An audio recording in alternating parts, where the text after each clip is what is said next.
Hello and welcome back to the Making Fire podcast. This is the podcast where two longtime besties talk about their favorite TV show, Survivor. This week, we're recapping episode 3 of Survivor 50. Did you vote for the swap? Wait, sister, did you vote for the swap? I actually don't remember. Can I be honest? They're really... I feel like a lot of these players are really trying to get the episode title, and I feel like the episode titles so far have been very basic.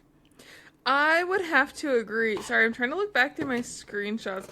Maybe we'll have to go back to past podcast episodes because I know when these votes were happening, I was like putting them on there, and I think I was showing like what I voted for as well. And I genuinely don't remember. So I think I voted for a swap. But y'all, semantic, we can get into that. But we have to get into a more important thing.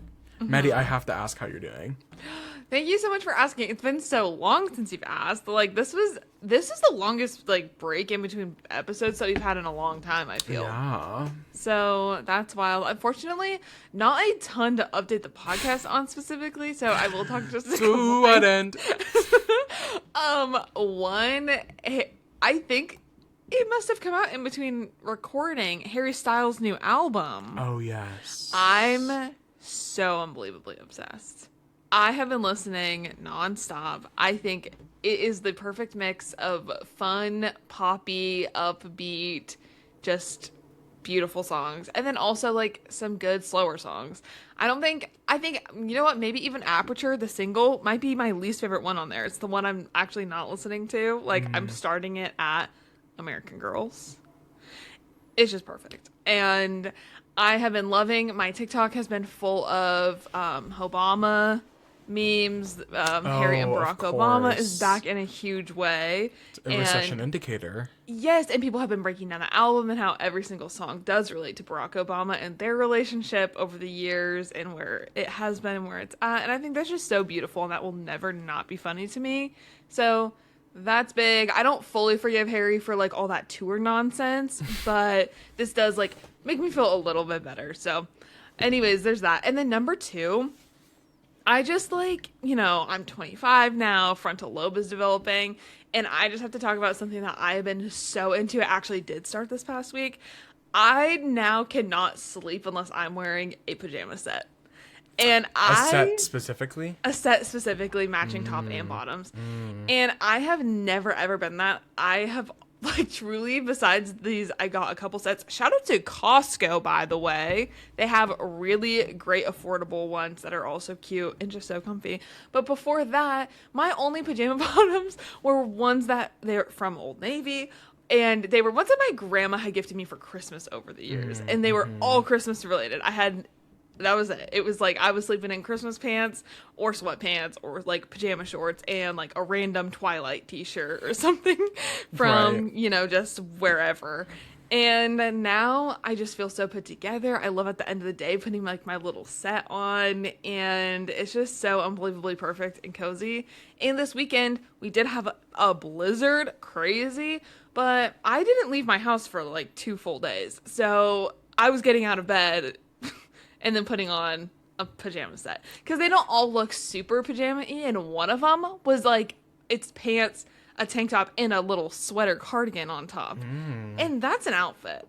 If I'm not leaving the house, it's perfect to me. So that is how I'm doing. I'm just, as we are getting out of like cozy season, I'm sort of walking back into cozy season in a big way before it does get too hot to be wearing cardigans all the time. But anyways, that's how I'm doing. Riley, how are you? You sound so like adult. I know, I feel that way. And for Christmas, my brother, but I'm going to guess my mom, she got me a robe, a big fluffy robe. So I have a pajama set and a robe. Next on the list, I do need a good pair of slippers. So I wear to bed sort of just a t-shirt and then a pair of boxers. That's sort of what my vibe is in bed. Yes, and that can be a set to you. Set to me, I like to sort of match usually like the color of the boxer with the shirt that I'm wearing. So if you think about it, it is kind of like a set. A DIY set, of course. I specifically, since everybody's asking and wondering, Maddie gets her pajamas from Costco. I really like the boxers from American Eagle. I support Sydney Sweeney in everything she does. She has Famously great. I specifically only started shopping at American Eagle after the Cindy Swing. Recently. Yes, famously recently. That's awesome. Yeah, so. Oh, I just love that white girl. In her jeans. And her jeans. So how am I doing? I'm doing great. I just have to talk about maneuvering an airport, y'all. I've been at the airport more times in the last month than I think I have in total the last 3 years, maybe. Mm-hmm. Just sort of a fun thing that I've just started doing for fun. Going back at the end of the month. It's going to be so exciting for me. But just sort of like the humiliation ritual that is the airport. And also being surrounded by so many people, it's their first day on Earth. Yeah, like, sort of their first day on Earth. The whole process is just like I'd rather you just call me fat and ugly and tell me to move on with my day. Like, I'm sorry, but why you're drawing this process out for like 6 hours? I'm like, damn. First of all, you have to get to the airport. Already bad. You have to get someone to bring you to the airport, which in itself, humiliation ritual. Then you have to maneuver your way through the airport. If you're checking a bag, that whole process, having to do it. Like, I haven't checked a bag in like years. I had to bring one bag for work stuff and one bag for my personal stuff, and that work bag was heavy. So I had to bring 2 bags, which great. So then then you have to like find where your thing. So you're walking around like lost, like which terminal is my terminal, or which gate is my gate. Are you gonna eat before? You have to make the right decision when you eat, and not make the decision of getting like Chinese food. And sort of that thing with Chinese food is great. And I was thinking about actually eating Chinese food before I got on the plane, but then I was like, ooh, I know I'm gonna smell like garlic, which is I love garlic, but just sort of to the respect of the people around me, I was like, I don't necessarily want to smell like garlic on this plane. Yes. That didn't matter to the people in first class. They said, baby, I'm getting that Kung Fu Panda bowl. Thank you. So that sort of just was great. And then like, oh, you're actually gonna go ahead and be in group D. Yes. So it's sort of just the standing there and, the waiting. Am I gonna have to check my bag? Am I not gonna have to check my bag? Who am I going to be sitting next to? And we're all sort of like eagerly waiting, because after D, there's only group E. So there's only about 10 of us sitting outside, and it's like, okay, well, now it's just the humiliation of, yeah, we're last. Yeah, we're in the cheap seats in the back of the plane. Sort of that process. I would rather get on the plane last. Oh, I would too. I truly don't understand the rush to get. The only thing that you get when you get earlier to me is you're basically, if you're before group C or whatever, group 3, you're guaranteed to at least have like a place to put your bag. Mm-hmm. But everything else, I'm like, I feel like it's really taking the same amount of time. Yes. You know what I mean? Yes. And I feel like it must be a common thing, because on my flight there, it was packed up front, but then all of us in the back, I guess my flight home from my most recent trip, I had a middle seat. Me and the girl next to me, we had a seat in between us. Love. I was like, literally love. So, some people don't like the back of the plane. Maybe it's like a turbulence thing. Maybe it's a storage thing. Yes. It's a quickness to get off the plane thing. I don't really know. Oh, don't even get me started. But I'm like, at the end of the day, if we all checked our bags, baby, we're all waiting the same amount of time. You might get off the plane quicker than me, but I'm meeting you at that baggage claim the same amount of time. Like, we're gonna be waiting at the same time. You know what I mean? Yeah. Like, it don't matter. So just sort of the ritual of that. Going through TSA literally kill me. I will say my home base TSA is marginally better than any other TSA that I could encounter, because they have gotten better with the recent update. Yes, but just here, I had the humbling experience of going through TSA in a non-updated TSA sort of line, and I was like, and I know they're not really getting paid right now, but I'm just like, why are you making everybody's issue my issue? Well, Baby, and like, I'm meeting you for the first time. So, like, I don't understand why we selectively, sometimes it's a problem if we have food in our bag, in liquids, yes. in my Switch, but other times, leave it in your bag. And how dare you for even asking about it? And I'm the fucking idiot. Literally kill me. Shoot me on the spot. Sorry that I wanted to be courteous, and I'm sorry that I turned around and the person checking my ID, I said, hey, so am I going to have to take my laptop out? And he said, yeah. I'm sorry. When I came here, I didn't have to take my laptop out of my bag. And guess what? Last time I flew, so once again, this time, for some odd reason, even though I go to this airport like every few months, this time I did have to take everything out of my bag. But now we're able to leave our shoes on. But then when I went through the thing, my shoes did beep, and I have to come back through, take my shoes off, and run those through the scanner as well. And and they told me beforehand, leave your sweater on. But guess what? That's a game over. So go back, take your shoes off, take your sweater off. Actually, just be like standing there bare, nothing. Motherfucker, you're about to die. Don't even get me started with the ritual of being a fat person going through TSA, because when I tell you, I think I've already talked about this on the podcast. Those motherfuckers, they'll pull you. And they'll go. And they will pat you the fuck down. They don't get no action at home. They want it right here, right now with you. That's what they want. Baby, they don't hesitate either. They get up there. That's all I'm saying. Hey, don't want to paint a picture? But maybe 7 out of the last 8 times I've flown. Nothing to be desired. Nothing to be desired, baby. They're checking. They said, we want to make sure you don't got a knife up there. And I said, I don't. I pinky promise you I don't. I might have GUN. So the humiliation ritual of going through TSA as a fat person, like literally, I hate you all. You guys don't have a real job, mind you. I was literally thinking about that because I was annoyed getting into the airport. Sort of talked about that to Maddie before. Like, I was overstimulated, annoyed. The TSA, and then she was being snappy with everybody, and I really was like, if you're gonna make an issue with me, I'm gonna tell you to your face that your job isn't real, and that you do nothing. You don't protect or serve, mind you. And like I become just, I don't want to say a bad person, but I lose all patience for everyone else when I'm at the airport. Oh, yes. The entire process. And I have to say, this is to the general public. If you don't understand the concept of how you pick someone up from, arrivals, right, in a quick fashion, right, like if you should not be getting out of your car. We're not doing hugs. We're not doing hugs. We're not doing kisses. If you wanted the full reunion, park and go inside. Park and go inside. Hold up your sign.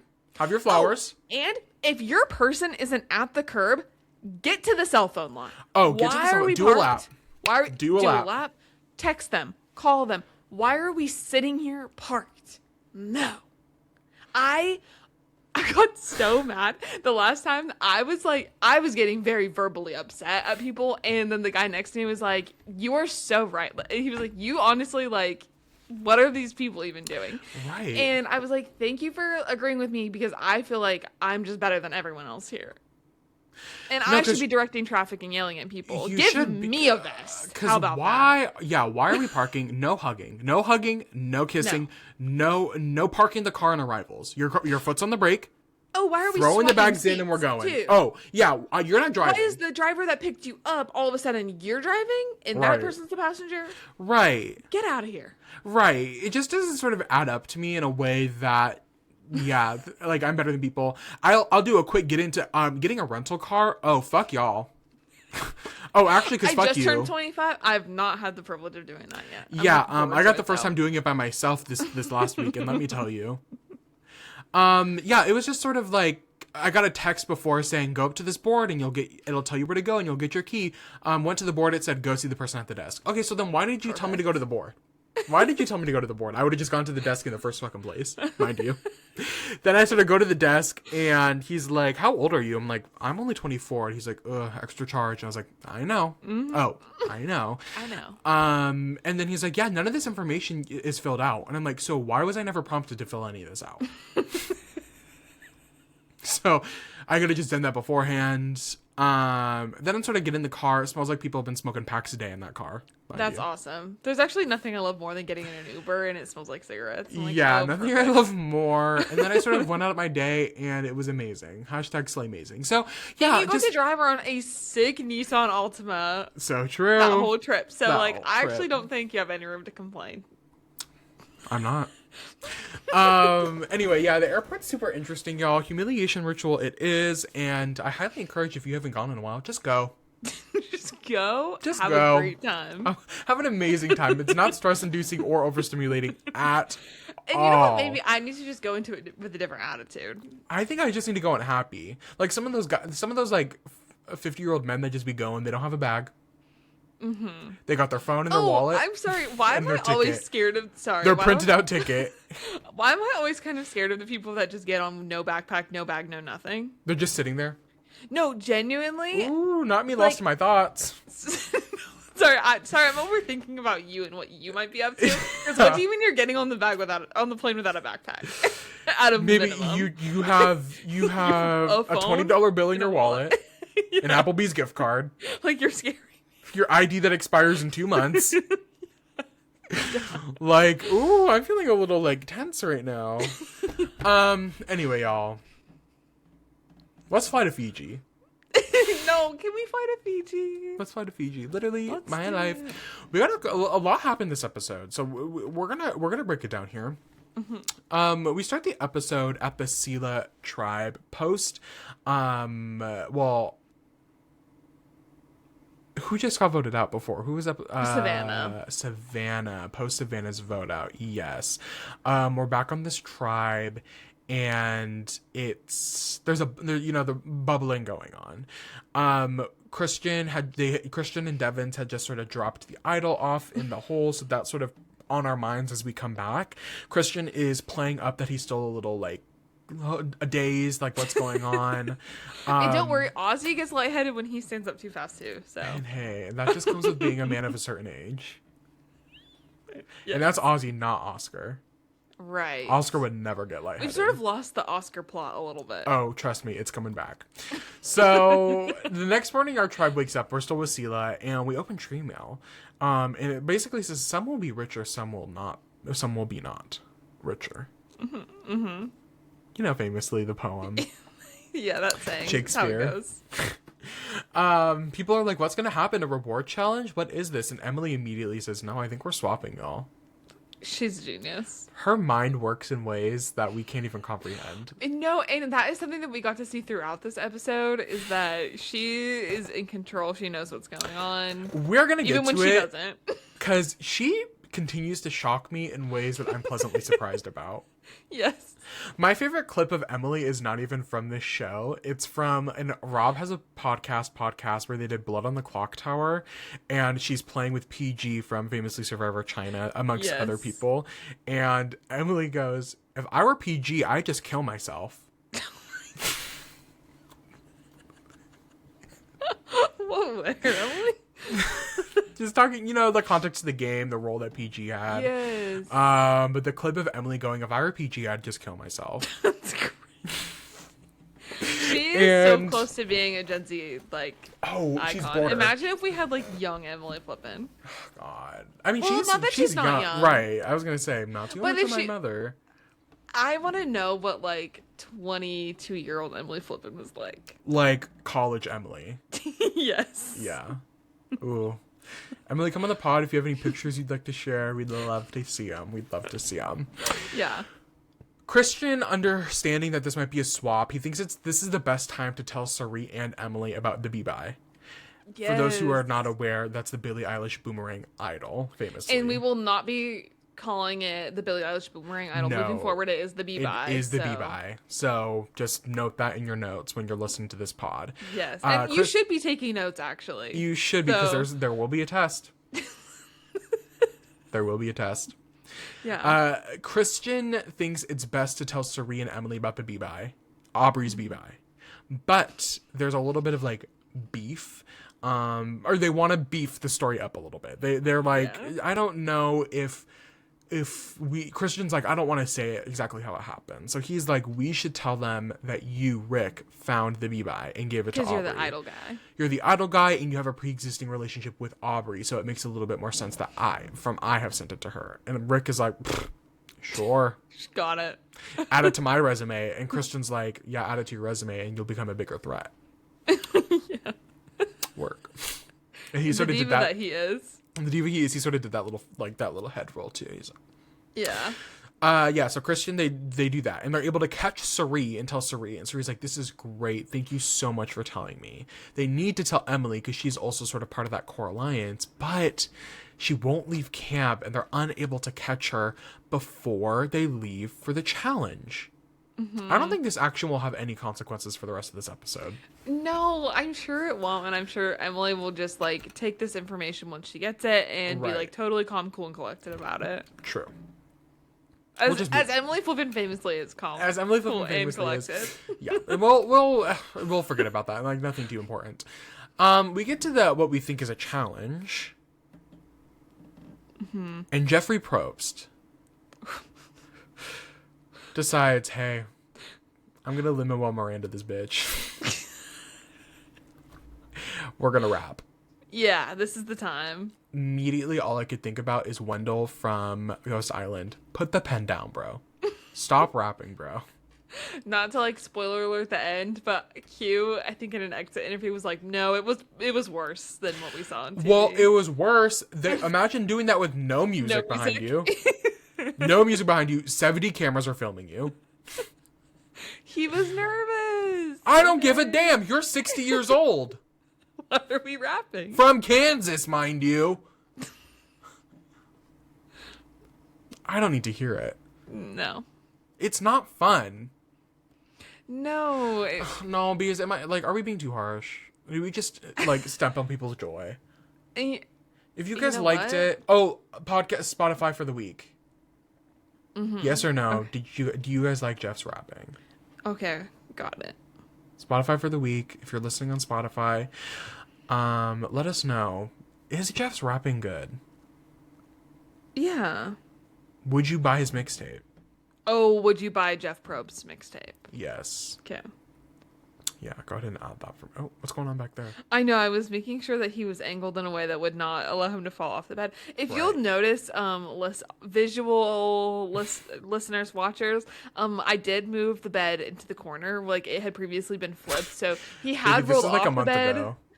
I know, but like I don't think I ever like mentioned it. Right. But before he had like famously fallen off the bed multiple times because he does love to just roll over like that. Yeah. And now he really does not have much opportunity to do that. So I love that for him. Yeah. So Jeff raps and explains blah blah blah and ends up wrapping up with "Drop Your Buffs. We're merging." And at this moment, we're not merging. Sorry, so true. We're swapping tribes. Thank you so much. Thank you so much for that correction. Actually, I'll take the note. I heard it. I took it in. That would be a crazy merge. Could you imagine? Could you imagine like a 20-person merge? On it, because no shade. Make it exciting. I kind of would love to. I would love to see them merge. And you know what? With our luck, the merge, it would be a 19-1 vote. Sari goes home. Yeah. So, right before we drop our buffs, Christian is like, "This is the moment." And suddenly the scene that we thought was going to be so unimportant and kind of stupid at the beginning of the episode kind of comes back immediately. Immediately, right back in our faces. Christian tells Emily, "Hey, the B-Buy's out there." Well, actually, he doesn't even explain it to B-Buy. He says really goes. He says, "Aubrey has an idol. And I need you to know, if you go on a tribe, no, we gave her, like, she has the idol, we gave it to her." And Emily sort of goes, "Okay." And she goes, wait. Savannah, slow down. Savannah, slow down. What?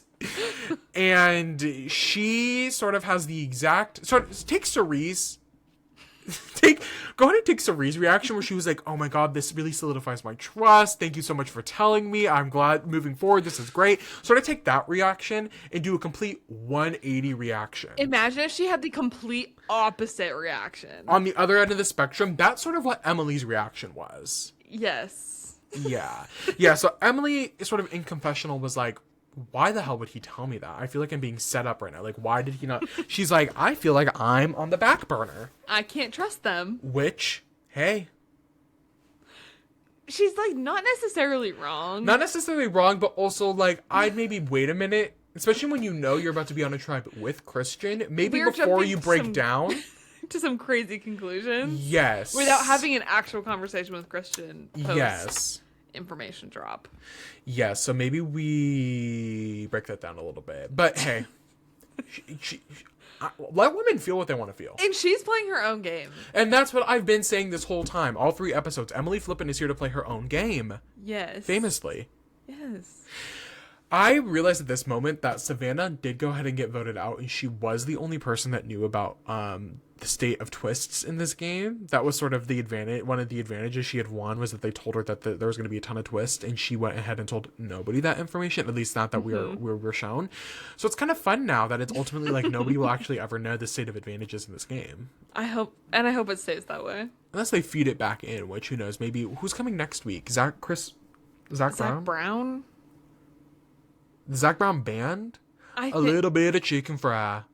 A cold beer on a Friday night. A pair of jeans that fit just right. That's very post 9/11. I don't know the song. There's a song. No, that's the part. And then he goes, to the ones that died, who sacrificed their life. Oh, wow.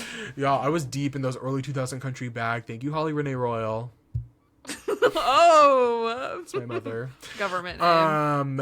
So we get new tribes. We're a new swap tribe. So the new Vatu tribe, Vatu.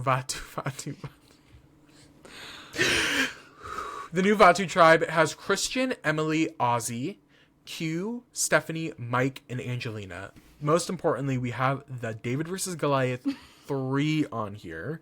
Yes. Which is kind of alarming. Not for us, because we're not in the game, but for the others, probably. The new Sela tribe, we have Charlie, Dee, Rizzo, Jonathan, Kamala, Devins, and Suri.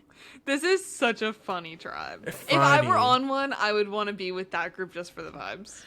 And then for the new Kahlo tribe, we have Aubrey. Girl. This Aubrey. is the most insufferable tribe ever. Joe. Colby, Coach, Chrissy, Genevieve, and Tiffany. Girl, free our girls. Free our girls. Free those girls, because what in the world? But hey, Coach and Tiffany are on the same tribe, which means now we're rooting for the same tribe to win. Again. Oh, they started on the same tribe too. Yes. That's true. I forgot about that. Notably, it doesn't seem like they've had any contact. No, notably seems like Tiffany hasn't really talked to anybody other than Aubrey, which was an interesting choice. That's all I'm going to say. That's my winner pick, though. Not too much. And you know what? I can't say too much because... Well, these new swap tribes, do you have any, vibe, immediate reactions? Immediately, I'd want to be on... Immediate no. On the fun one. Right. I feel like... I don't know. I really am not loving the group that our people are on. And... I don't know. I feel like weird about how they mixed up. Yeah. I don't really know if I have more speak on it specifically, but no, yeah, I agree. It's interesting. The tribe dynamics are interesting. I think it was a good mix up though. Yes, I'm sad. No, I can't. I cannot jump to the end. Okay. So we start with the new Kahlo tribe. Colby, Coach, and Joe in the same tribe is insane. And that is really devastating to me because I thought going into picking my winner pick, Coach and all the honor integrity stuff is really hilarious to me because he approaches it feels like in a different way than Joe does. Right. And so I'm really devastated that now those two together I think might make my winner pick even more insufferable and in a not funny way. And then the addition of Colby into that, which is okay, Grandpappy Colby. I don't know. I really don't like that tribe. It's just I think all of these people sort of by themselves offer an interesting perspective. Yeah. Christina, she's really sweet. Lovely. Christina is lovely. What can I say? She's absolutely. I'm sure she's lovely. Yeah. I'm sure everybody on this tribe sort of individually is lovely. I think Coach with his honor and integrity, it works most in Tocantins and Heroes versus Villains because he's sort of on an island, right? Yeah. I think everybody in the game and us as an audience are in on this joke of honor and integrity via Coach. Where in South Pacific, it takes sort of a culty turn because the people he's playing with are very honor and integrity. We are with you. We are with you under God. I pledge allegiance to the flag. What'd you call me? And I think that's way funnier though. than what Joe brings to the table. Well, so what I'll say is that the reason that it's scary, I think Coach was funnier in Tocantins and Heroes vs. Villains, but it concerns me with him being in other people who share this similar mindset, i.e. Joe, Colby, because now it's like, oh, they're three dumb bitches telling each other exactly. And I'm just not, this wasn't what I had hoped for, I will say. Right.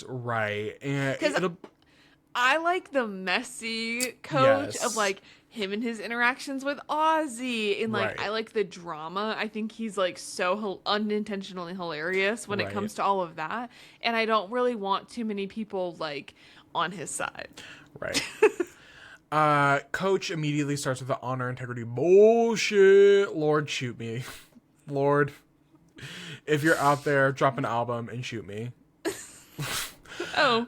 Sorry, eat an onion ring and shoot me? I don't know. Coach was working with Chrissy a little bit, sort of the old school brigade. Coach lets us know that he likes this Colby, Joe, Chrissy, throw in maybe like Aubrey in there, right? Like just throw in like the old schoolers, quote unquote, the old schoolers. He liked working with Chrissy on The Last Tribe, but he's trying to be a different person, and he's trying to be more communicative. Yes. With his Mr. English professor. With his allies, he's trying to keep that bridge open. Yeah. So what does he do? Well, no other than pull Chrissy aside and say, "Oh, you're being too emotional." It was kind of like rubbing people the wrong way. Oh, Coach, when he said, "Yeah, you're really cool. I just don't really like the fact that you're a woman." Okay, and not to defend him, I think he had like a good intention with the message. I think he went about it in not the right way, and like in a way that didn't make the language I think he used she needed to move forward with her. I think she needed to know, like, hey, you got to take it down a little, because truly the entire tribe was like, she is way too much. Yes, like she would have gone home had they gone to tribal. Yes, but I just don't know if this is the way I would have gone around about it. I definitely would not have done it. I think he needed to read the room a little bit. I think she very clearly was confused about where he was coming from. Like, she didn't see that for herself at all. I think you also I know he did not watch her season. I would 100% assume that. Yeah. The context of her, and we get to hear it from her directly, the context of her last time she played, where she also was not very liked last time she played. And the people she played with didn't really understand her. I also think it's sort of re-traumatizing a little bit. The comment felt more like in passing. I think it would have felt different if he had pulled her aside and been like, hey, now that we're on the same tribe again, like, I'd love to continue to work together, but I just want to let you know, like, where other people are coming from. Yeah. I think I agree. If he had sat her down on the beach, maybe they like a nice sunset. One-on-one, like, just the two of them, and not in a rush in between things. I think had he been a little bit more communicative, I'm just making up words today. A little bit more like, I think what you said. Met her where she was at. Not just like a comment in passing where she's like, oh, so everyone hates me. Yes, where he could be a little bit more like, no, it's not that people hate you. It's just like people were looking for a reason. And it's like, I don't think it's a thing where people don't like you. I just think that had caught on. And now we're here, and I'm just telling you, maybe we like... Even then, it's like, it's a little, It felt the way he brought it up felt kind of like out of nowhere. Where I think if he had set the tone, hey, let's go have a chat really quick. Then I think it would have been different. She had no sort of expectation that's what it was going to be, what they were going to talk about. There was no way she could even respond to it and like feel her feelings. Then she just had to like walk away feeling like sitting on it. And like, he didn't give her the space to be like, so what, like, could you explain to me, like, what was I doing? Not just, hey, you're a lot, you need to chill out. Anyways. I just sidetracked myself because me saying yes to you, and I was like, can I tell you what I thought? Yes. I was saying yes, and I was like, POV, you're a wedding dress in the early to mid 2000s on TOC. Yes. I am saying yes to that dress. I am saying yes to that dress. Specifically, the Penina Tournay. Of course. I sometimes get old clips of say yes to the dress on my TikTok. What an interesting show. A very niche show, like very specific. Yes. But that was sort of the era. Maybe we'll have to do a Oh, sort of so like good. a And if you come in four there- brides. What was it? Four weddings. 4 weddings. And if you come in there with a less than $10,000 budget, broke. Like, Maybe why did kill you even yourself. Come? Kill I don't want yourself. to see it dressed less than $10,000 on this show. Maybe if it don't cost 10 bands, I don't give a fuck. Just say you're poor and move on. Say you're poor because you can't afford a $10,000 dress. During the recession, mind you. Also, because we have to go back to Four Weddings. We don't have to go on it, but that show was insane. Oh, like the messiest, craziest concept. Let's have 3 strangers attend someone else's wedding, and then they're gonna rate it. Oh, and they're gonna shit talk each other's weddings at the wedding. Is ad so fun nauseam to in do. front of friends and family. She didn't have entrees. She served us pizza bites. What kind of wedding doesn't have fucking entrees? Also, like, there's like the America themed Oh, wedding. the theme and, of like, her I remember, wedding was like, an Daughters of the off wedding. Confederacy, which sort of put me off. Which sort of like threw me on, a little bit as a person of color having to Wait. attend a Daughters of the Confederacy wedding. Like, Can I just say, in your outfit, going back to Stairs to the Dress, you're kind of giving. Is his name Randy? yeah. You just need like this rectangular glasses. And you're kind of My giving glasses Randy. they're not rectangular, but they have like a straight there's a like divot on the top, but there's like I would put them on if they were next to me, but they're That's not, beautiful. So anyway, yeah, so Chrissy gets very emotional by this comment from Coach. She is sort of sitting in with the girls and she's just tearing up. And they like Aubrey and Genevieve immediately are like, what is going on? And she's like, I kind of just need girl time. And so then they go to the beach and Chrissy's like, well, Coach just told me I was too much, and breaks down basically and is like, if I'm being honest, if she were to break down with 2 people, this is sort of the perfect 2 people to break down about this with. Her being Yes. like, well, I just don't know why I come back out here. Everybody hated me my first time I was out here. It was Specifically Aubrey. Specifically Aubrey, but even like Genevieve. Like Genevieve didn't have it easy. Yes, I like the that's so true, fan base too. was really pro Genevieve, but she definitely did not have it easy on her season with No. how people viewed her. So I think this is a good group to engage with, but it was kind of I mean, we haven't heard a lot from Chrissy at all other than what people feel about Chrissy, but hearing from her directly her story with the BRCA gene and her being like, Yes. I don't know why I came out here. Like, I have a good life. I have a live a great very life. happy life, and I don't need this. She's like, I don't know why I'm doing this to myself. Oh, And the that's girls, so it's sad. so sad. But the girls are just being like, no, like, you're meant to be out here. Yeah. And I think she's meant to be out here too. Like, we cannot sleep on Chrissy. I feel like her edit right now, it's giving 0 vote finalist, unfortunately for me. We'll see where that ends up Yeah. going, but I would really love to see like the OG Chrissy. Like, I want her to come through in a way that's like gonna gag the girls, Yeah. We go over to the Sela tribe, and the people who are the new Sela members, I think Sari and Devons. Sari and Devons are the OG Sela people, and the new Sela people, Charlie D, Rizzo, Jonathan, specifically Camilla, they were a little worried coming into this camp because they didn't have any Flint. But Camilla's like, oh, y'all were living in luxury over here. Y'all kept the fire going. Y'all have some benches. Well, got like a fire to begin with. right. Like, So Camilla was like, maybe this isn't that bad. Like, we're kind of living in it over here. yeah. Sari and Devons are a little pissed that they're in the minority now. But they are like, oh my gosh, RAZGOD is here to slay the day away. Maybe we can work with him. That is totally the reaction that Sari had. Sari said, oh my OMG, RAZGOD. I know she met Rizzo. They filmed this maybe this summer or 2 summers after she was on Big Brother. And Corey, who was on her season of Big Brother, brother of Zach, who was the first boot on Survivor 42, Corey Wurtenberger, he was sort of the super fan of the season on Big Brother. And there's a clip early on in the season where it's a montage of Sari and Corey being left alone in a room, and Corey just consistently talking about Sari on Survivor. And in multiple different rooms and different times of the day. In Sari, famously, all she wore was like a robe the whole season, and she had like her sunglasses on. And then she got called to confessional, and she was like, thank God, you just called me to a confessional. I'm sick and tired of talking about Survivor with Corey. I can't take it anymore. And I knew as soon as she got on that island with Rizzo, she started having PTSD. Her heart went pitter. She went. Also, I'm at a current point where you say the name Corey and I think Corey Toot. Corey Toot. So Corey, I know Cerie's getting Corey flashbacks, but she's like, oh my gosh, maybe I'll be able to work with the Riz God himself. Yeah. Cut to Dee and Jonathan, strategic masterminds. They're talking, and they say, we love Cerie, but she needs to go. Yeah.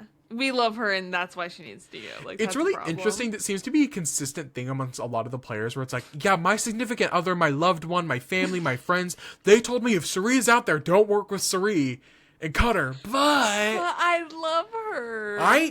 Her aura is insane. Oh, like, it's unmatched. Name one person that has better aura than Cerie. She needs to write a book. I'm not even joking. Yeah. Like a book about strategy, not even like a book about social. Like if she just talked about a book, people would buy it. I'm not like, write a memoir, write a story about her life, but I need her to break down her strategic and her like social game. Like I need her to talk about gamesmanship. Yes. Her brain is insane. Her aura is insane. And those are things that, like, so it's just natural about her. Like, you can't get a Cerie aura by, like, everyone practice. instantly loves her. Right. It's in insane. a way that, like, is unprecedented. I don't know what it is. But, yeah, Dee and Jonathan are like, we have to get her out. Which is a little concerning for Cerie, because I feel like other people in that tribe, like, Camilla might... I don't know. There's a lot of, like...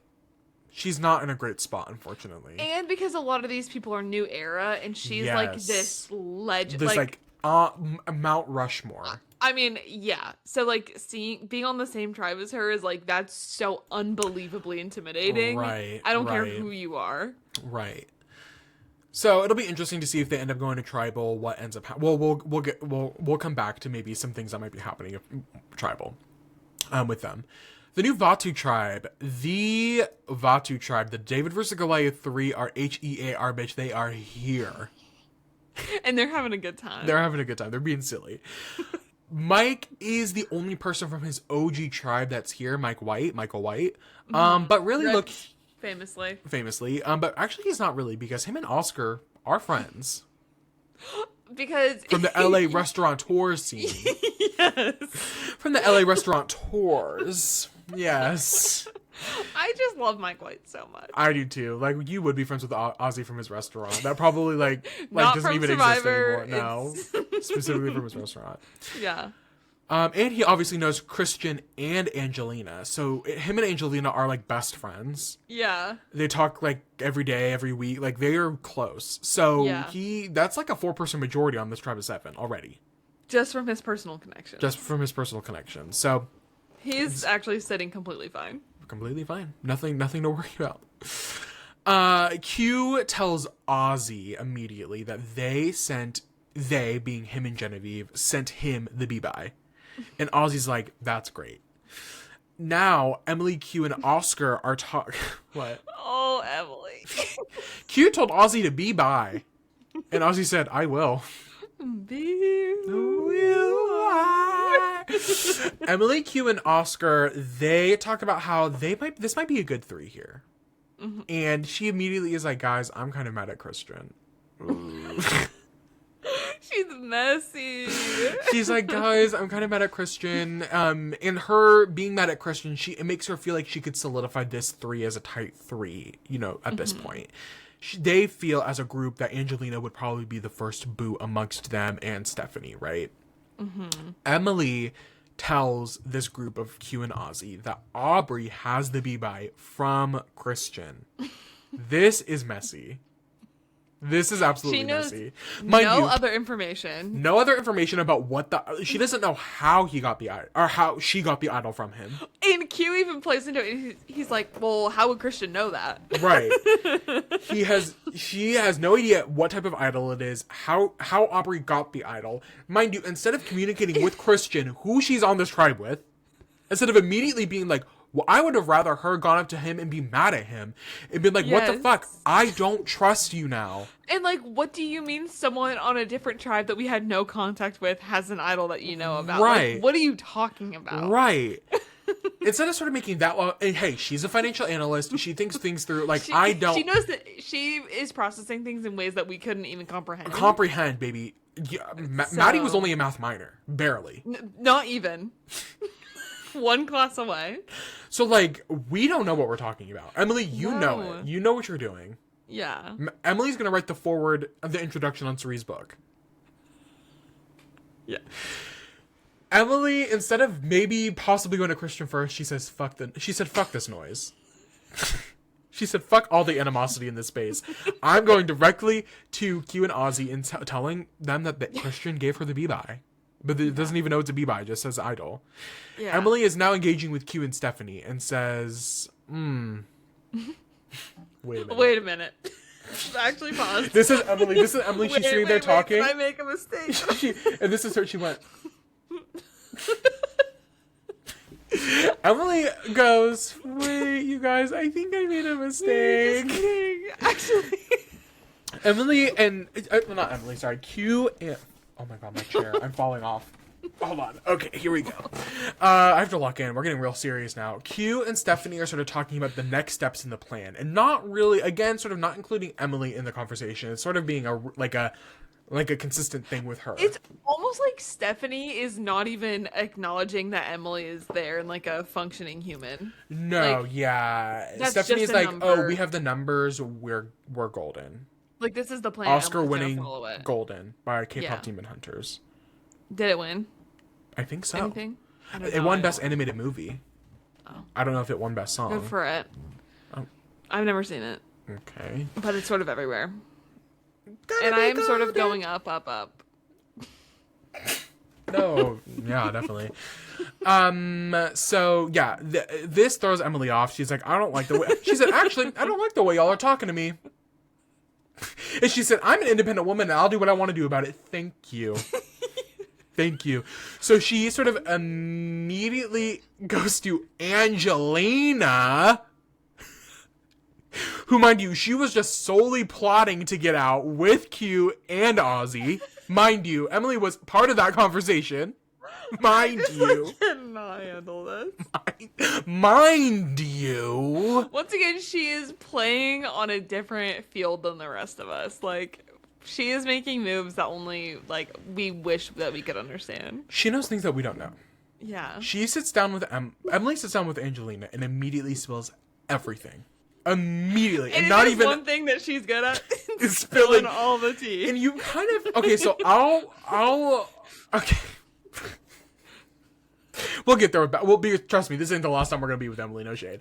Emily talking to Angelina spills everything to her. And it catches Angelina off guard. Because similar to Chrissy, Angelina had no way of knowing this is how her tribe, her OG tribe felt about her. Hi. Hello. My name is. It's immediately, hey, by the way, everybody wants you out and everybody on this tribe currently wants you out. So we're going to have to work to fix that. Yeah. Also nice meeting you. You seem like you have great vibes. Right. We're going to put a pin in this because this scene is really confusing to me. But the scene ends. Emily and Angelina, they hug and they're like, we got each other's backs. Yeah. Go ahead and put a pin in this because we're going to come back to this. Emily, so after she confesses this to Angelina, she then immediately confesses to Christian.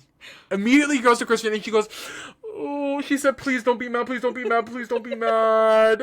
She said, oh, please don't be mad at me, I'm sorry, but I did sort of tell every single person on this tribe about the be-bye. That I don't even know is a be-bye. Yeah, Christian said, girl, you don't even know what the be-bye is, how you telling people about the be-bye? And Emily said, no, what's funny? Emily says, yeah, I told. And Christian goes, who? Who did you tell? And Emily goes, all of them. Everyone you told me not to tell. And she said, I understand if you're gonna hate me and be mad at me, but please just understand, like, I was really confused. She said, I'm just a girl and it's my first time living. It is. She said, and you can't expect me to know everything. No. Christian is immediately sort of on response, pissed off. Sort of like, why would you fucking do that? That sort of blew up every single thing that I had just built over the last 7 days, sort of down the drain. Sort of, kinda. Like, truly, why would you do that instead of coming to me? No, because truly, why was your first logical step just sort of like backstabbing me? So why was that the first immediate move? right, of course, naturally. But Christian's like, okay, I'm gonna forgive her because I need her, and we'll be able to recover from this. And he does get to have a little private crash out before walking Right. back in. Right. So Emily seems to be on good terms with Christian, and kind of on good terms with everybody because ain't nobody know that Emily's just been lying in everybody's face right now. She's kind of had like the perfect scenario happen where she's Kind of. It's just crazy, like the multiverse. If one thing, like the wind could have blown a wrong way, and this could have all changed in a minute. But like she is so lucky that Christian like took all this information. It was like, Right. okay, noted. I'm not like going to immediately like no longer Banish talk to you? Yes. Yeah. And Angelina seems to like her at this point. Put a pin in that. We'll come put back a pin to in it. that. But also, like, the other people seem open to working with her as a number. Not really Right. working with her, but, like, you know, using her vote for their purposes. But no one seems, like, too upset with Emily at this point. We hop over to the new Kahlo tribe, and Genevieve is hitting the ground running. She said, "Well, I didn't do my last season was get allies immediately," and she said, "I'm not waiting. I'm going to get allies with everybody." Mm-hmm. And she sort of immediately is offering safety to everybody. She said, "You're safe to me. You're safe to me," and she's just like, she's on a high. She's in her flow state. Yeah.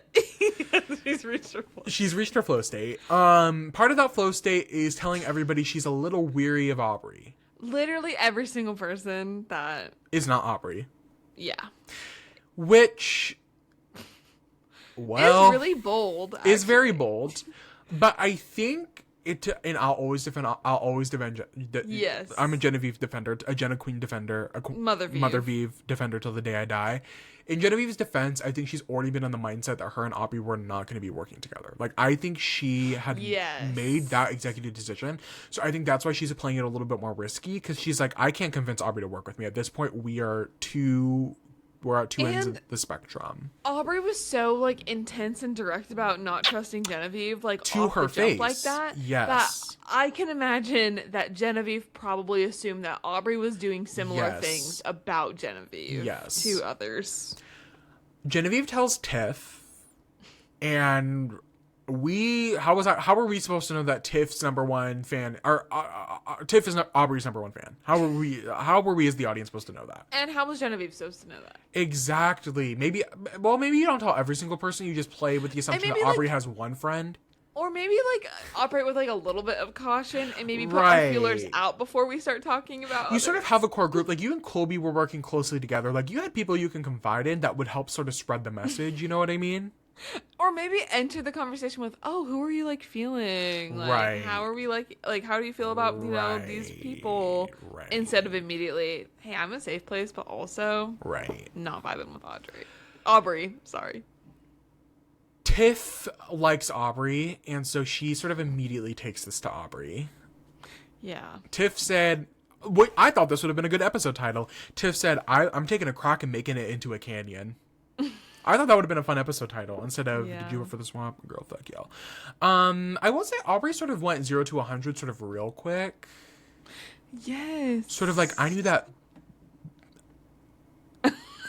B word, because I've already said bitch this episode.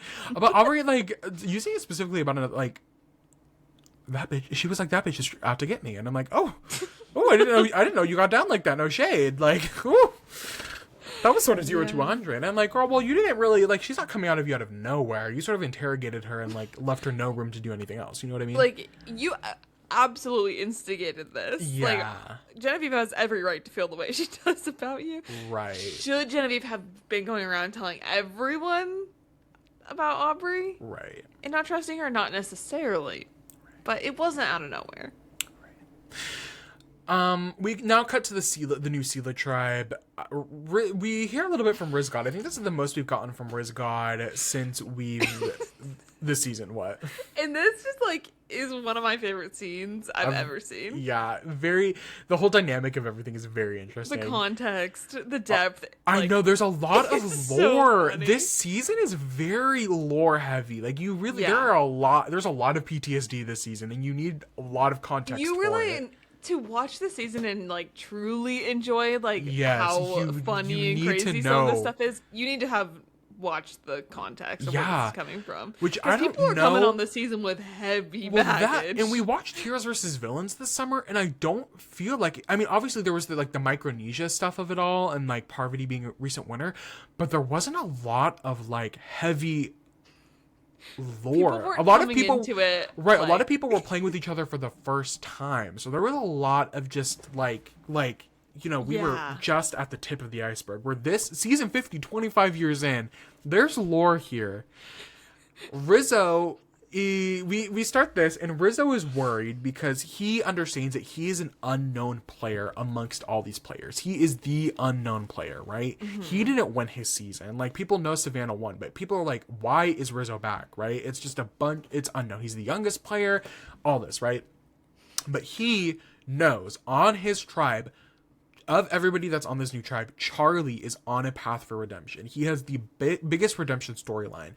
And I think this is a smart way of thinking. Because you would inherently, Charlie is on a path of redemption right now. He was this close to winning his season. Yeah. And Rizzo's like, Charlie's going to want to make big moves, and he's going to want to get back to that place. And he knows that Charlie's going to want to take risks. And what's a bigger risk than working with Rizzo? Yeah. So Rizzo pulls Charlie aside, tells Charlie about the B-Buy, and that Oscar has one. Yeah. Gag. And you're like, oh, okay, this is working. This is really cool. Like, something's forming here. And Charlie says, love that he's trusting me with this info. This is really great information. But I will never trust Rizzo ever after what happened last night. And then Raven Simone sort of cut to the last night.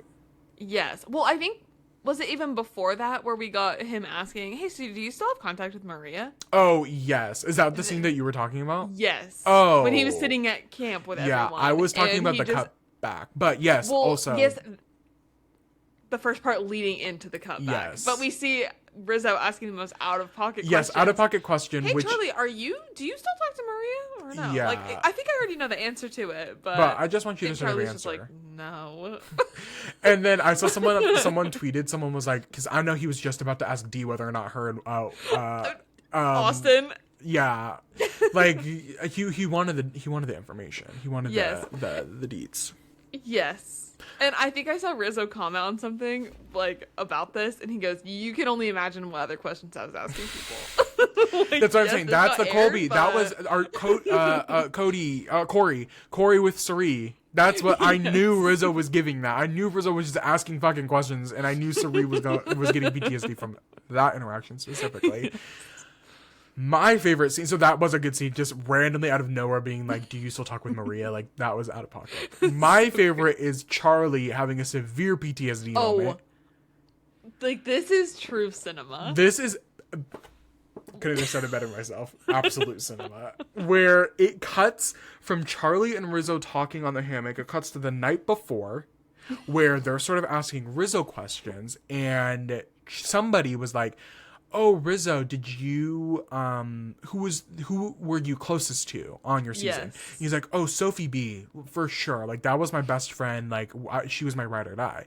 Mm-hmm. And then someone goes, oh, so you must have voted for her at the end when she was sitting next to Savannah. And Rizzo goes, oh, no, I voted for Savannah. I always said that I would vote for whoever played the better game. I would never vote for my number one ally. I would always vote for who played the better game. Cut to Charlie. Eyes. Charlie, back to the conversation. He's sitting there. He's like, what? Oh. Wait, what? He said, wait, what? Like, wait, because what? And then he was like, oh, no, like, Sophie was cool with it. Like, she got it. Like, we're on good terms, blah, blah, blah. Charlie was not good with that. No. Charlie said, oh, I'm going to go ahead and immediately need to cut Rizzo before the merge. He cannot sit on the jury. He's going to need to be cut as soon as possible because I'm not having that bullshit on my jury again. No, thank you. Meanwhile, that's not even the full truth of Rizzo's relationships. Explain more. What do you mean it's not the full truth? Yeah. Well, because Savannah was by his side from day one. They adopt Sophie, Yeah, and then they were like a yeah. bestie trio. Yeah, I feel guess the context needed there is that it wasn't Sophie and Rizzo to day 39. it was like Savannah from the beginning. Well, yeah, but then they became a trio. Yeah. And then I think Sophie was sort of the mid. Well, yeah, I feel like Sophie was sort of good positioned between the two of them. Yes. I don't think it was like Rizzo, Savannah, Sophie. I think it was Rizzo, Sophie, Savannah. That sort of through line right there. But yeah, like, I just think like that is not really how it happened. Like, yeah, you definitely yeah, not you need to explain the context sis. there. Like Savannah and Rizzo were together, and then they sort of like. Yeah, there's a lot more context there, and who knows? Maybe they went more into context, and all Charlie heard was that Rizzo did not vote for his number one ally. Yeah, but no shade. I'm like, why am I siding with Rizzo on this? Because I don't know. I'd have to be on a jury. He's not responsible for Charlie's emotional. Well, baggage. that, but also like, I kind of, if I'm on the jury, I want you to vote for the person who has the like. Well, I don't know. I'm not gonna get. We're not gonna get into all those details right now. I think it's just so different too because. In the people at the end, like, Savannah was so dominant. Like, fighting her way like there. Getting to week the after right. day after week day. After week. After week. Right. So, I think there's a lot more to it. Right. But I do think that, like, maybe let's be careful about... You do know that you were on a tribe with Charlie, and, like, that was so massive. It was massive, but it's like... Well, how am I supposed to know Charlie has a bunch of PTSD? I would like. I'm sorry, aren't you a lawyer? Can't you like separate like life and like isn't this a whole like we've never met before? Yes, but if there's like two things I know about Charlie, he likes Taylor Swift and he, the Maria shot heard around the world, like famously. Let's get to this immunity challenge. We are doing a collar challenge. Let's go all the way back to Lydia Chlamydia. Do we remember famously in season 42? Aww. You bitches here now. Why didn't she get an invite for 50? Probably because her price tag. You see, her cameo is over $1,000. Baby, it's not cheap to get Miss Chlamydia in the building. No. She knows her worth. She knows her worth, queen. This is a collar challenge. One person on the tribe is a caller. Everybody else is blindfolded in pairs. Can I say something? It just reminded me. I am like so anti Call Her Daddy podcast. I really dislike Alex Cooper. And it's so, I just have to say, I'm sorry. It's so unbelievably upsetting that like she is such a big part of the Hannah Montana 20-year I have no idea the context of this. Yeah, she's like interviewing Miley or something. She's like a big part of it. She's interviewing a lot of people. I've never watched an episode of that podcast. I didn't know it's as big as it is. It is actually pretty big, and I do think that she's not a great interviewer. It's very like what she doesn't do well. What people like Caleb Heron do well is like she doesn't play off of their answers and like get into a conversation. It feels very like these are the questions. Answer them. There's a lot of very interesting conversation happening right now around influencers who have podcasts who interview celebrities. I think Jake Shane is in this boat. I think that Brittany Broski is a little bit in this boat. I don't want to. Those are my contemporaries. Those are my peers. Mm-hmm. Wait, what's your problem with Brittany Broski's? Royal Court. I haven't watched. Okay. I just have a problem with Brittany Broski in general, and I hate to say that. I love her. I know. And the thing is a lot of she intersects with a lot of, I love Caleb Heron. I love Trixie Mattel. Yeah. I am positive on Drew Afwalo. Yeah. I don't hate Brittany Broski. I just think she's a terrible person and she should get removed from the internet. No. I don't hate Brittany Broski. I find her, especially when she interacts with people like, I don't want to become a... okay. She's not at the same level as Caleb Heron to me. I arguably not on the same level as Drew to me either. And when the three of them are in a room together and they talking specifically on a So True podcast or whatever it may be, I find it hard to watch because I'm like, this, you can tell that Caleb is a comedian. Yes. Who has a skill set for this. Yes. Where I struggle with Brittany. Do I think she has a great personality? Yes. She's so sweet. I just think I have problems with her use of a political platform sometimes is a whole other conversation of, do influencers, do celebrities need to be political? Do they need to speak for the masses? That we can have go to the Patreon. We'll have a more extensive conversation that we don't need to do right now, because I could have a very long conversation about this. But my thing with Brittany Broski, I think she's a good I don't know. I have very complicated feelings on Brittany Broski, because I don't hate her, but I'm also like, I don't seek out her content. Right. And I'm at peace with that. I don't follow her on social media. I don't watch Royal Court. I don't watch podcasts she's on. And I just find I'm actually go out of my way to avoid her at every single But point. I'm not leaving hate. I'll never leave her hate, because I don't think to me, it's not worth the energy, and I don't think she deserves hate from me. Right. From you specifically. If other people want to hate her, I'm not going to stop them. Do I think it's justified? Maybe. But I will personally not be leaving hate comments. I just choose not to engage, because I'm a grown man at the end of the day, and I make my own decisions, and I'm not going to leave hate on someone's thing. That's my thing with Brittany Broski. Yeah. I would agree, but Jake Shane also just had a very interesting, he just got interviewed by someone, and this clip is going around where the interview was like, are you an interviewer? And Jake Shane's like, no, I'm not an interviewer. I don't claim to be an interviewer. I have conversations with people. I didn't go to school for journalism. I don't claim to be an interviewer. I don't claim to be a journalist. I sit down with celebrities and make a safe space for them to promote their projects and to have a conversation. I'm not trying to egg them on. I'm not trying to break news. Like, I just talk to people. Yeah. And I think that is the right, if you as if an influencer who hosts a podcast is having that conversation, I'm like, okay, like I can vibe with that. Yeah. But still, I'm like, it's still iffy, you know what I mean? Yeah. It's still, I'm like, okay, but I also don't love that his podcast is now on Netflix. Oh, is it only on Netflix? Yeah, I don't think it's like being uploaded to YouTube anymore. Oh my god! Like, I'm sure I'm not gonna watch your podcast on Netflix. No, I definitely will not be. I stopped listening because I'm like, I'm not doing that. Anyway, that all being said, y'all, if you want a longer conversation, comment below. Comment below on YouTube. Comment below on YouTube. No, I was about to say something shady. Comment below on YouTube if Maddie and I were to interview one celebrity. Which celebrity do you want us to interview? That's actually a good question. Yeah. Not if you were to interview a celebrity. If Maddie and I were to sit down and do an interview with a celebrity, which celebrity would you want us to interview? Okay. Yeah. Comment below. Maybe we'll reach out. We'll see who we can get in contact with. I want A-list names, y'all. Jake Shane got, like, Kerry Washington on his podcast. Like, we can manage. Kerry Washington, do you watch Survivor? Be honest. Comment down below. So let's get into this challenge. This is it's a caller challenge. Caller daddy.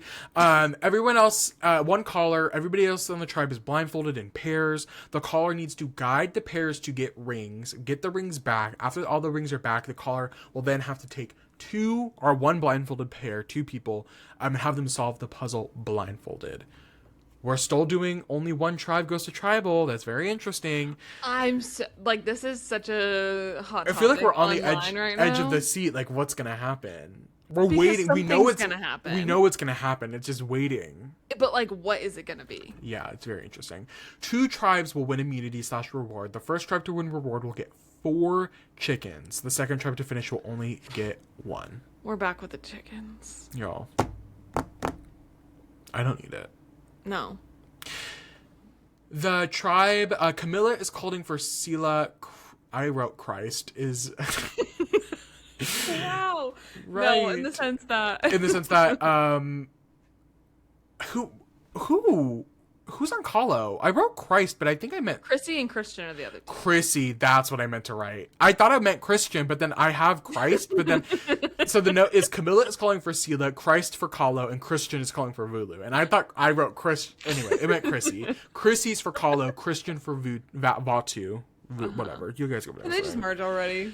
And I just wanted to note that you can hear Jonathan as Jeff is describing the reward. You can hear Jonathan yelling, "Yeah!" every time Jonathan like says something new.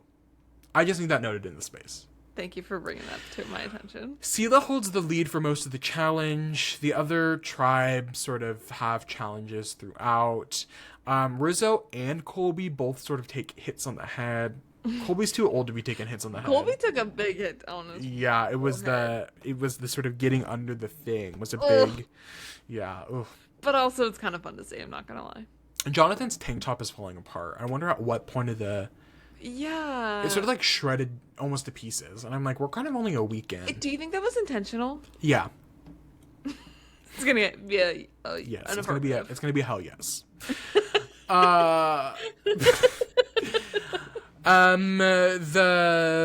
The Chrissy and Camilla are able to get their tribes done, and Christian sort of blows the puzzle. Women are better at leading. And you know what? That's Camilla's second time. It's world, and I'm happy to be living in it. Thank you for saying that. And that's Camilla's second time winning a challenge as the caller. I love her for it. I do too. Christian's not happy with himself. He sort of blew the challenge, understandably. All I care about is Sari, Tiffany, and Coach are safe. I know that's right. And mind you, I only put Coach on there because Maddie's winner pick is Coach, but I wanted to be inclusive. Thank you. You know what? Thank you. You're so welcome. Stephanie's having Palau PTSD right now. Another sort of moment where she's like having to go to tribal and she's like, yeah, her heart's going pitter patter, pitter patter. Can I say, don't care. Christian feels sad, but he feels confident that his sort of group has power and that they'll be able to get through how they need to get through. Mm-hmm. We're gonna lock in. There's a lot of moving pieces here on the Batu tribe, and we're gonna wrap up strong here, right, everybody? Okay. Yep. Mike, we get to the tribe, our tribe here. Mike talks about how he's gonna be throwing a vote around, and to Stephanie's face, he says, "Hey, I actually might vote for you. Hey, Queen, you might actually be getting my vote tonight." I love his like nonchalant, like hey, so. But like, hey, Mike, so why did you do that? No, because this is, he's been thinking about this strategy of like how he's gonna approach this, and he's gonna be a cool, chill guy. Cool, chill guy, and just say, "Hey, I'm ripped now, and I'm gonna vote for you." And the fame has not got to my head. No, not at all. No. Mike sort of immediately is like, "Hey, I'm gonna be voting for you, but I don't know where anybody else is voting. Just know that like my vote might be landing on you." Stephanie goes, "Hey, so that's kind of concerning to me because you sort of have 3 built-in allies on this tribe, and I'm just going to assume that they're voting with you." Which leads me to believe that sort of already 4 votes are going against me. Mind you, Q doesn't have a vote. So it's a majority. You really only need 3 votes to vote somebody out. I mean, you need 4, but you could tie with 3, right? Yeah. So there's a lot of like, oh, Stephanie was immediately sort of like, oh. Does Colby still not have his vote either? Or does he That's a great point. Colby also doesn't have his vote still, but he's not on this tribe. Oh, perfect. Perfect. Oh, you're actually so right about that. I don't even know. Yeah. Okay. Stephanie's trying to do this numbers game, but there's a lot of variables that's happening, and she's like, it's really hard to sort of pin down, because especially since we just swapped, you're not going to know where people lie until after this vote. Mm-hmm. Which is true. Like, it's hard to pinpoint exactly, like, who's telling you the truth, what's going to happen, which dynamic is the better dynamic, Are we going on past tribal lines? Are we going on past seasons? Like, what's the vibe? Christian tells Steph and Q that he is fine voting Angelina. In parentheses, I wrote, a lie. He will not be voting Angelina, but he's just like, hey, I'm going to lie because people be lying. I mean, also, why not? Also, why not, right? Like, why stand your ground? Like, be like, oh, yeah, sure. That sounds good. Right. I mean, just lie. What's going to happen? People know you're going to lie. You know what I mean? It's like, if you're going to lie anywhere, lie on Survivor. Right. Mike tells Emily that he is voting for Stephanie, but JK, I actually want Q gone.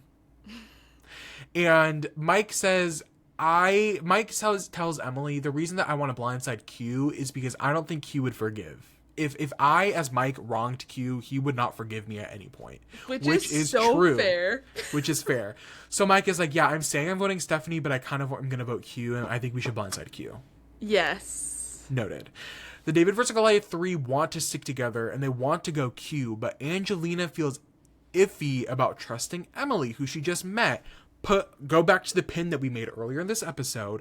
I, as an audience member, and I write this down at some point somewhere, it's at the end of before Tribal, I have a reflection where I'm like, I'm very confused as an audience member who is taking in the narratives you as a producer are giving me.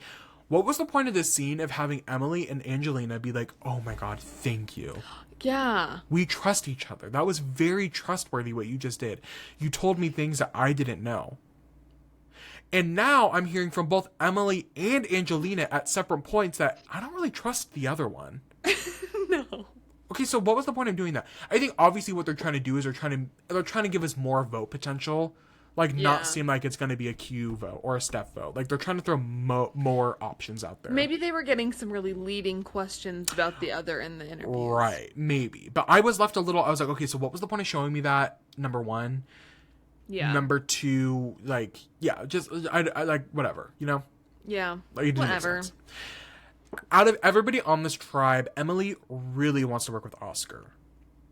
Like, the most she wants to work with Oscar. But Oscar wants to vote for Angelina. And Emily's like, I don't know if I want to vote for Angelina, but I do want to vote with Oscar. So that's sort of where she's at with the Angelina of it all. Well, of course. Q, I'm so sad he went home. Q, I think my favorite line of the episode. Q says, if you know anything about me, the only person who can vote out my number one ally is me. Okay, here's my thing about Q. I love him so unbelievably much. Like, one of my favorite characters to ever grace my television screen. Yeah. However, like, he just time and time again is someone that I would never want to work with. Like, no, ever. Under any like, circumstance, I would be on a tribe with Q. He's Q. gonna criticize my every move. Mm-hmm. He wants to vote me out. He, like, I don't know. You just can't work with him. Mind you, you're a woman who wears glasses. You're immediately being compared to Aubrey. Perfect. Oh, I also just I sent you a TikTok the other day that you did not look at, but that's like totally fine. No, but it's sort of my brand, yeah. Yes, we do like batches every few months where you just like sort of go through them. But I sent you one where it was Oscar and Emily in the water having their chat, and someone said, my hottest Survivor 50 take is that Emily and Ozzy have a soulful romantic connection, but only if you look at them through a queer lens. No, yes. Oh my God. No, exactly. No, because that's exactly it. But only specifically through no, because we need to start pushing this agenda. I'm starting a rumor. Our rumor this season is that Emily and Oscar are together. Yes. Mind you, Emily's married. I don't know what Oscar got going on, but Oscar's different than Ozzy. Yes, this is Oscar. This is Oscar. Yeah. Oscar and Emily, I ship it. Mm-hmm. Yeah. Q, because the vibe is like, oh, maybe we'll vote Stephanie out, and Q's like, the only person who can vote my number one ally out is me. Thank you. That's so awful. So unserious. Q tells Mike to Mike. Q was like, Mike, vote me. Yeah. And he also is like, hey, I also have this extra vote that I have to use tonight, and I wonder how I'm going to use it. Q, I hate you. Like, Q, please be serious. Please be serious. Mike is a little kind of low-key, maybe spooked. Mike tells Emily that Q has an extra vote, and Emily's like, no, Q doesn't have an extra vote. That's just Q. Q is just lying to lie. Baby, don't trust him. She said, you worry about the next season of White Lotus. I'm going to worry about handling Q tonight. That's all I'm going to say. Yes. I also am obsessed with, I don't know if it was at this point, but Emily starts talking about how Q is like the most chaotic player on the beach. And I'm like, fully Emily. Babe, let's like look in the mirror. Fully Emily. I think Emily has a consistent thing where Q, it's like in spurts. It like catches you off guard. Yes. Emily, it's like a consistent, so you kind of forget. But Emily has, I would say, been the most chaotic player on this beach. Oh, for sure. Sure. So far this season. Like, but it's I genuinely like... But it's hilarious that she doesn't see it that way. Like, she is reflecting on that. And, like, that's fine because this is her journey. Right. But that just, like, makes me laugh so hard. I just love how, I don't know, delusional she is. But, like, in the best way possible. I do not mean that in a negative way. Right. Emily brings the Q plan to Oscar. And she really does not want to make a move against Ozzy. Like, she's like, ultimately, tonight, my goal is that you and I are on the same page. Whatever we do it together.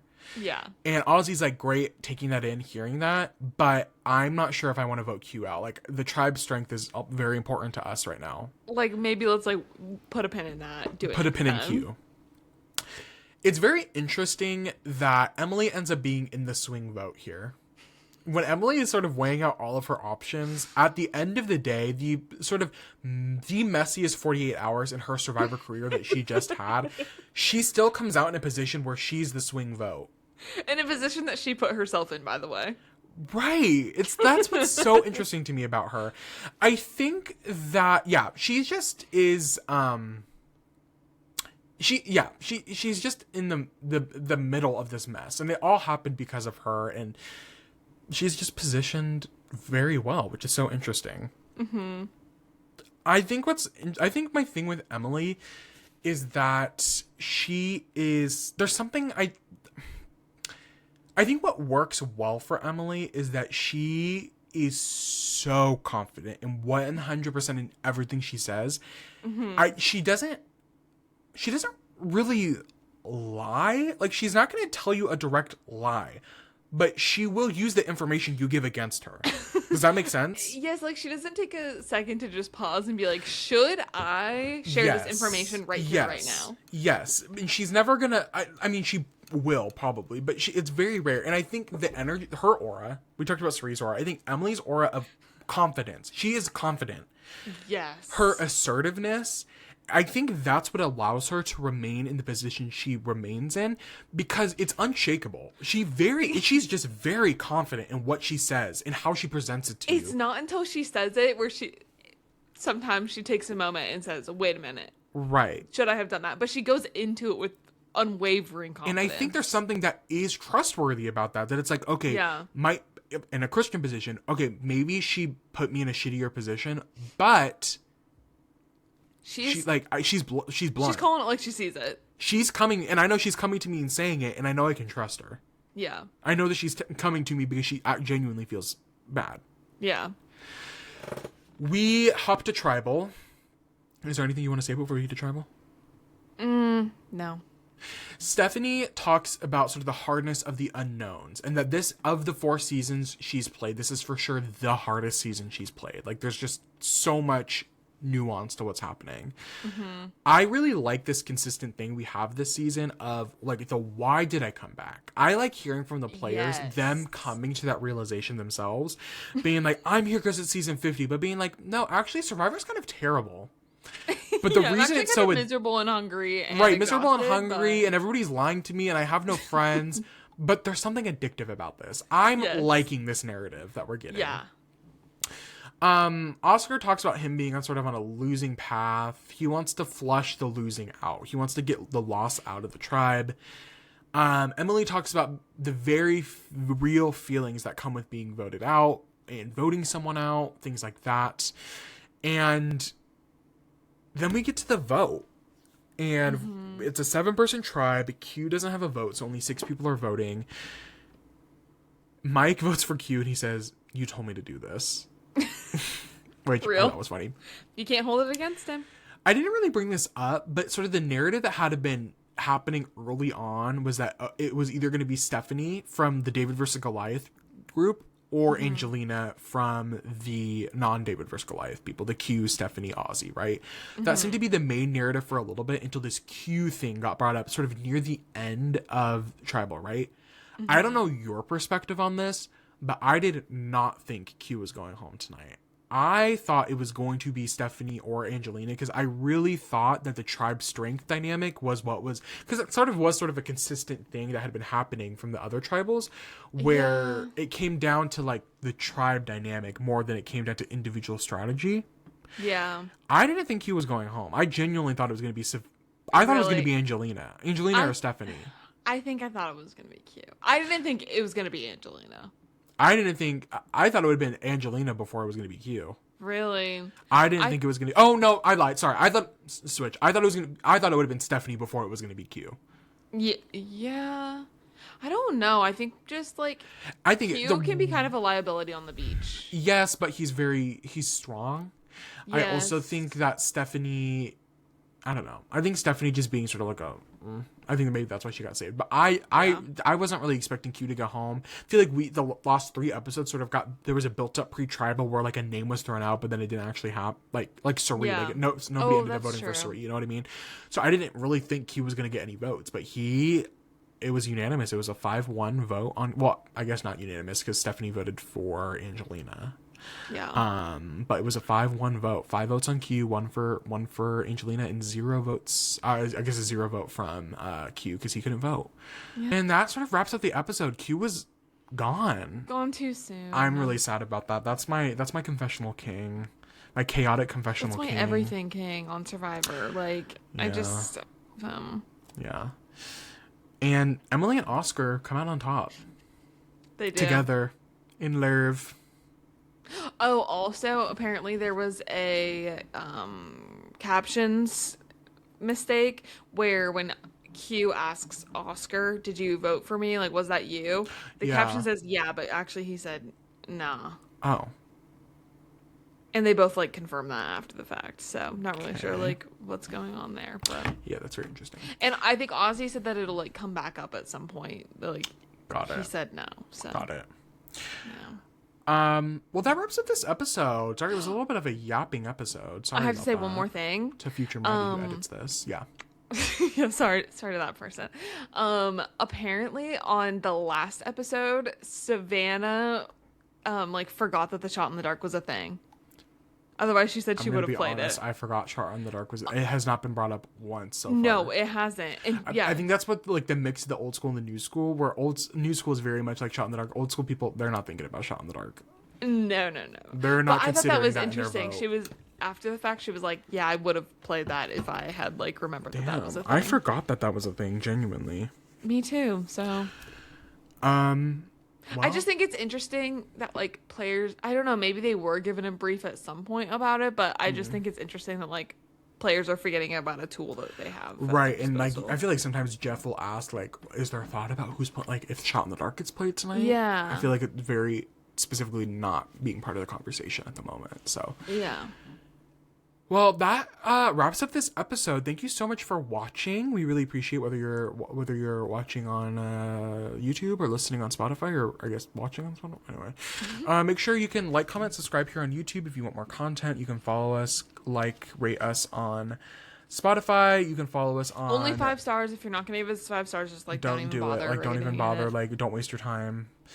You can follow us on Instagram, TikTok, and Twitter at Making Fire Pod. And yeah, make sure you comment below which A-list celebrity do you think Maddie and I should interview, and make sure you tell us on Spotify. Did you like Jeff's mixtape? Yes. Would you buy Jeff's mixtape? Yes. And we'll catch you next week for another episode of the Making Fire podcast. Another episode of Survivor. So excited about that. Sorry, I'm just making a note. Specifically A-list celebrity. Yeah. Nothing I can't less. wait to see how this turns out. Bye.